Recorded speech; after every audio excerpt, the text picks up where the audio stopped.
আসসালামু আলাইকুম, সবাই কেমন আছেন? আমি আলহামদুলিল্লাহ ভালো আছি। আজকে খাসির কোরমা রান্না করব, সেটা আপনাদের সাথে শেয়ার করি। প্রথমে তেল দিয়ে দিব, তেলের মধ্যে দারচিনি, এলাচি, তেজপাতা দিয়ে দিব, তারপর পেঁয়াজটা দিয়ে দিব।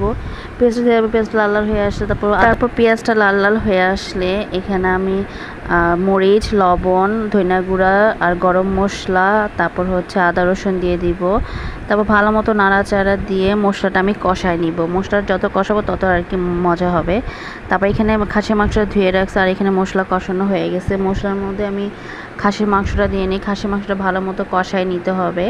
খাসির মাংস যে কষানো হয়ে গেছে, তারপর পানি দিয়ে দিচ্ছি পরিমাণ মতো। পানি দিয়ে দেওয়ার পরে তারপর এই যে যখন বলক আসছে তখন কাঁচামরিচ দিয়ে ঢেকে দিচ্ছি। তারপর এই যে এখানে বলকে চলে আসছে, তো খাসির মাংস আর কি বলক চলে আসার পরে এখানে আমি 1 কাপ দুধ দিয়ে দিছি। তারপর সবার শেষে আমি প্রেশার কুকারে দিয়ে দিছি সিদ্ধ হওয়ার জন্য। তো কয়েকটা সিটি দেওয়ার পর আমি খুলে ফেলছি আর কি। খোলার পরে পাতিলাটা চেঞ্জ করে আমি খাসির মাংসটা এখানে